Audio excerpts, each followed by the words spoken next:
Hey everyone, I'm Jay Young, and you're watching the greatest farming channel on YouTube. What did you say? Hi, I'm Jay Young. No, after that part. Oh, this is the greatest farming channel on YouTube. You can't say that. Why not? You're not the greatest channel on YouTube. Millennial Farmer, Laura Farms, Welker Farms. Dude, you're not even the best regenerative agricultural channel. Hey! Dutch Farm? Haven't watched that one yet. Down on the Farm, No-Till Grower. That one's my favorite. Love that one. And I Am Organic Gardening. Oh, I love that guy. Change it. Yeah, change it. How about this? No, you can't put that you're the most humble farmer on YouTube. Okay, I got something better. What about this? Dude, what is this episode even about? I'm glad you asked. Cue the intro. And this is what we all feel, let's just not deny it. Something pulls and it tears in the deepest place. This is what we all know, why must we still fight it? It's time to open our eyes and acknowledge the writing on the wall. So, is this the greatest farming channel on YouTube? Yes. No. Maybe. This guy right here thinks it's the best. Dude, seriously? That's your pastor. The greatest farming channel on YouTube is the channel that you enjoy the most. And our goal isn't to be the most popular YouTube channel for farming or the greatest YouTube channel for farming. Our goal is to be a farming channel that teaches as many people about regenerative agriculture as possible so that we get as many farmers farming in a regenerative way and taking care of the land and being good stewards of the land that God created so that we can produce the most healthy crops, so that we can put our ground and our soil and our land in the healthiest position possible, and we can benefit the environment and the entire world in general. So the focus of every video is to be as entertaining and educational as possible. Will every video be entertaining? No. Some are extremely serious, like the suicide awareness video that we did. Whatever the episode is about, you'll be getting all of my heart and passion for regenerative agriculture, cover crops, cattle, compost, and whatever comes to my mind. So today's video comes from a question that Brian Alexander asked me when I was on his podcast, Ranching Reboot. Well, Jay Young, what is regenerative agriculture? I'm glad he asked that question because it dawned on me. I said regenerative agriculture in his podcast like 20 times without defining it. And I've talked about regenerative agriculture almost in every single video, but I haven't defined it myself. So today's episode, we're defining what I believe regenerative agriculture is. Today's episode is sponsored by Regen Ag Labs. Regen Ag Labs is the lab that we trust. What is regenerative agriculture? Well, in a system where there's so many people doing it and it's such a huge growing form of farming, there's not one definitive definition nailed down. But today I'm going to try to best describe what regenerative agriculture is to me so that you can walk away from today's video having a better understanding of what we're trying to do on our own operation. In the simplest form, regenerative agriculture, in my mind, is trying to implement the 6 soil health principles to the best of your abilities. So let's go ahead and talk about each one of those principles. And we'll start with a living root in the ground as long as possible. So before we dive into the first one, I want you guys to think of regenerative agriculture in the terms of making sure we're keeping the soil food web alive. The soil food web is an ecosystem that shows how all these things go in balance with one another. So from the microbes that live in the soil that bring the plants the micronutrients they need to be a healthy plant, to the cattle eating the crops, or to us harvesting them and consuming them for ourselves, and then the cattle putting down the manure to feed the microbes within the soil. It's all a symbiosis relationship. Living root in the ground at all times means that we want those plants living as long as possible during the growing season and beyond the growing season so that we can keep the biology within the soil alive, because that biology is key to having healthy plants, healthy animals, and healthy people. Because if humans are eating crops that are regeneratively grown, this is grown for cattle, but if people are eating crops that are regeneratively grown, then they're going to be eating plants that are full of micronutrients that are healthier for them. So let's look at these roots.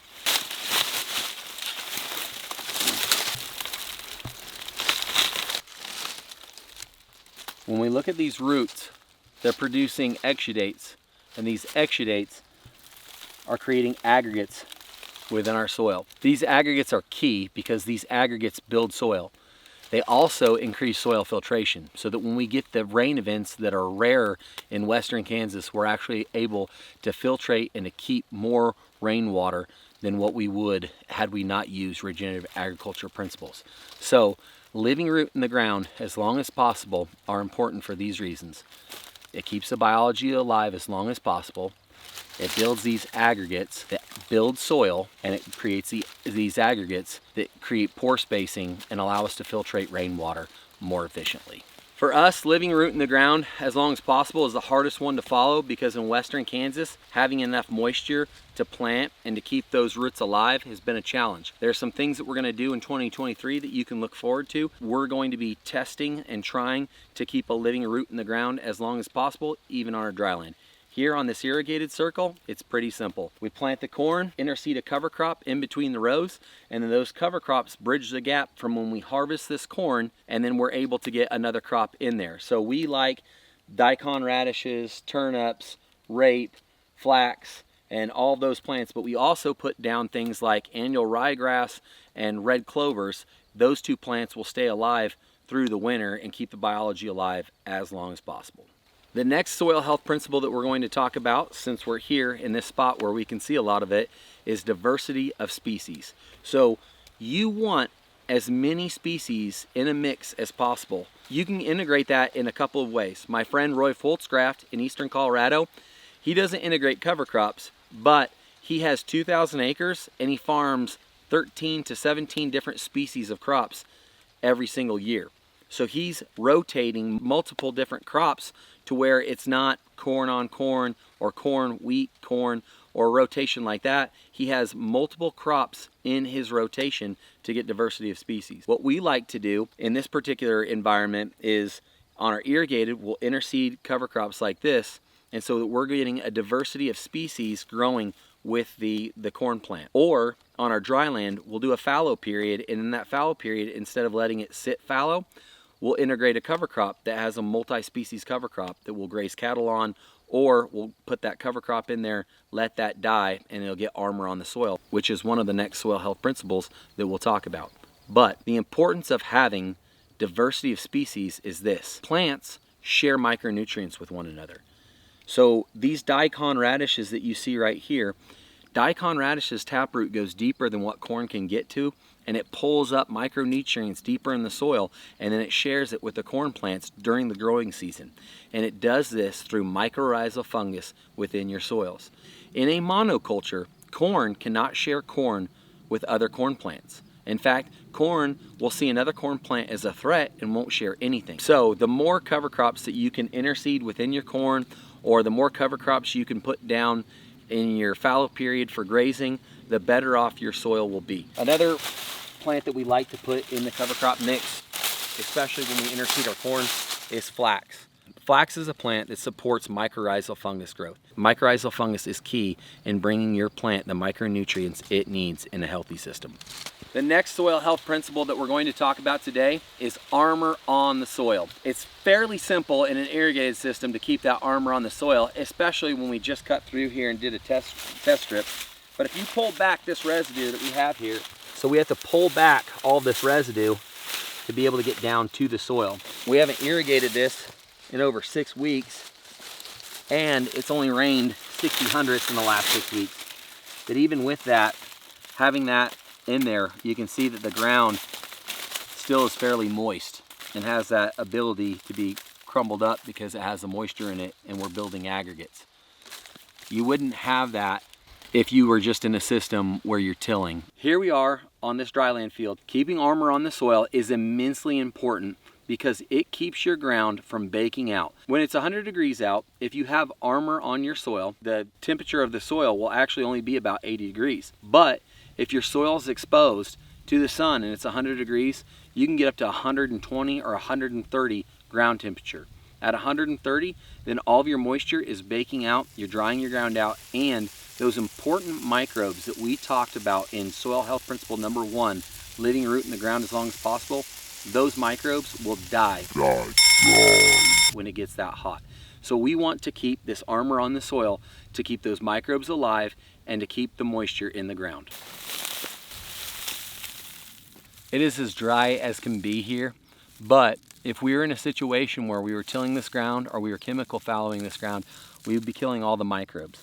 The fact that we have these living roots in the ground still, and we have the armor on the soil, our microbes can stay alive longer, and we need those microbes when we're cutting back on our nitrogen and our phos. We need those microbes to bring the plant the micronutrients to have a healthy crop. This area we typically get 16 inches of rain, but the last 3 years we've been under that. So following these soil health principles is crucial in being able to capture the rain when we get the rain and holding on to the moisture longer.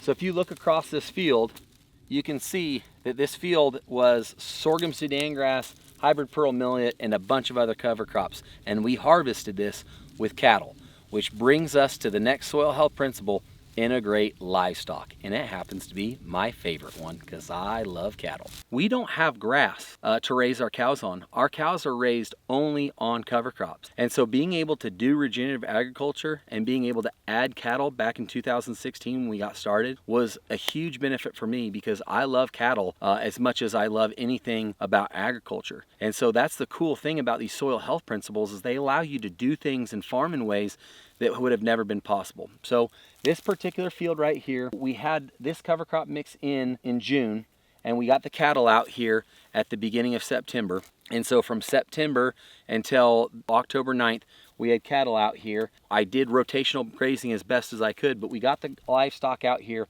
The benefit here is they eat the cover crops. It goes through their system and they drop that manure down on the ground.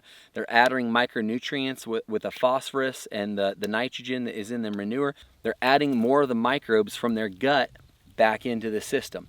So integrating livestock is huge in the soil health principles, and it's one we love because we love cattle. It also helps with a principle that we just talked about in getting armor on the soil. The cattle knock down the cover crops. You can see there's plenty more cover crops out there for them to eat, but we left this much out here so to keep that armor on the soil and to protect it for the next crop.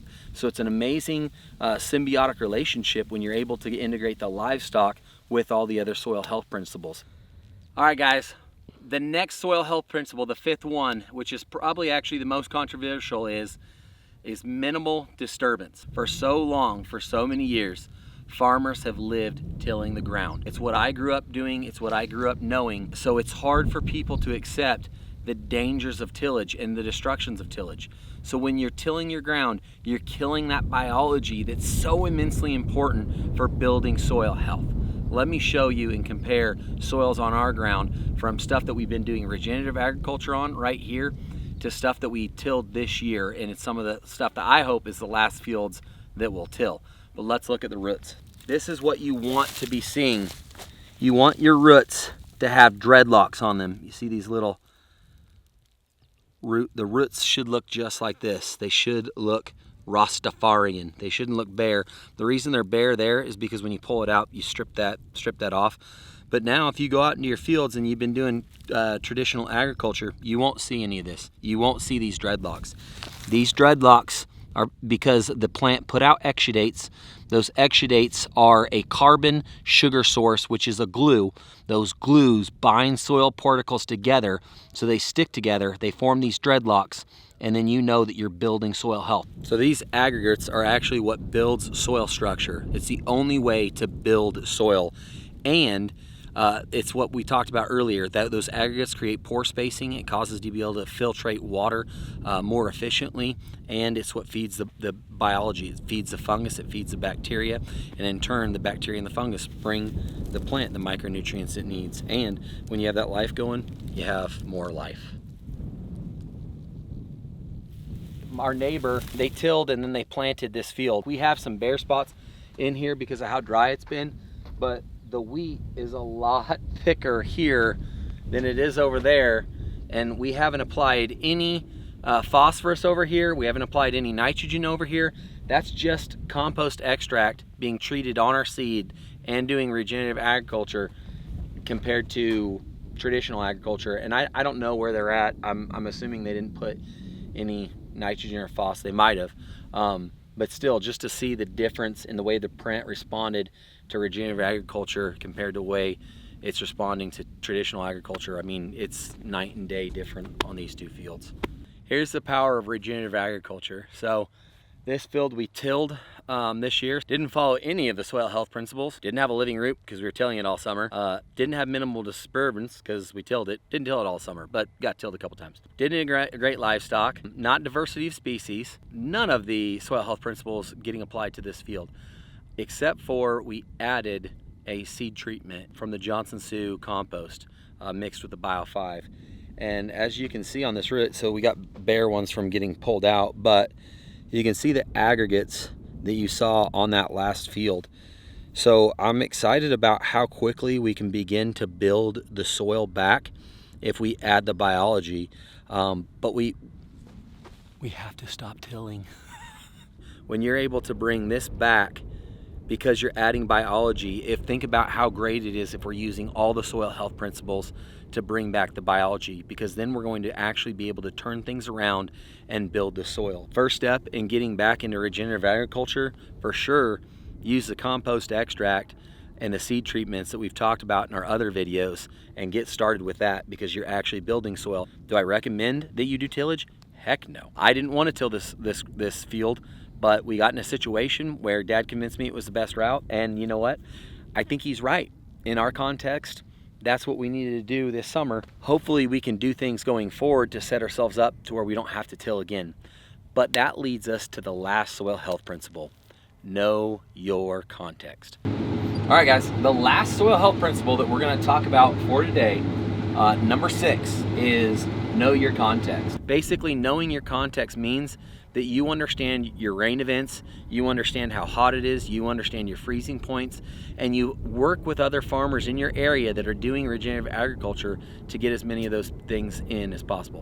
I absolutely love know your context because it helps people to not feel the pressure to do everything that somebody else from another state is doing that may not apply to what they're doing. So when you're first getting started into soil health principles, if you're in the middle of a drought, your context is a drought, and as much as you would like to have a living root in the ground at all times, if there's no moisture in your ground, you can't put a seed in the ground and hope that there's going to be a living root. And so if you go out there and you no-till wheat into the ground and you have no moisture to plant into, and you do that minimal disturbance, which is still a disturbance, and you disc in that wheat, well, if you have a major wind event, like that ground is going to blow. I know that because that's something that we face. You have to know your context, and you have to be careful as you're applying these soil health principles. My best advice in getting started with regenerative agriculture and knowing your context is start by making your own compost. We love Johnson Sioux.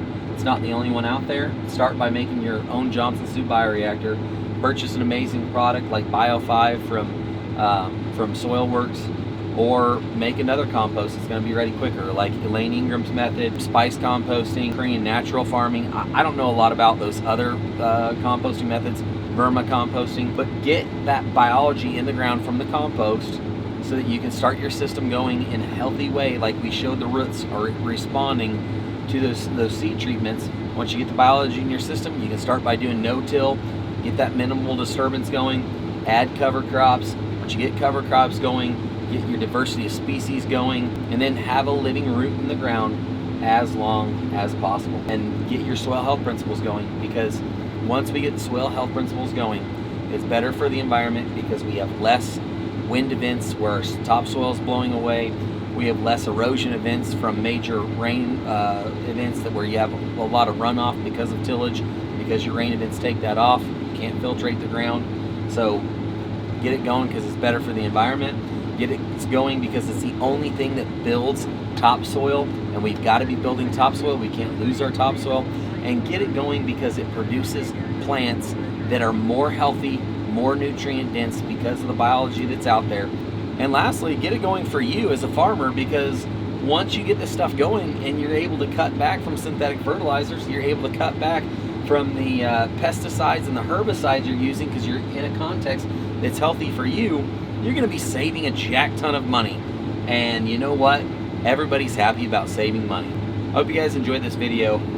That's what soil health is to me, and that's why it's so important to me. Search regenerative agriculture on YouTube and watch as many videos that are out there about regenerative agriculture, so you have all the tools you need to implement regenerative agriculture in your farming operation. And if you're not in farming, watch as many regenerative agricultural videos so that you can spread the word to as many people as possible, so that we can get the world going in a system that is regenerative, that's better for everybody.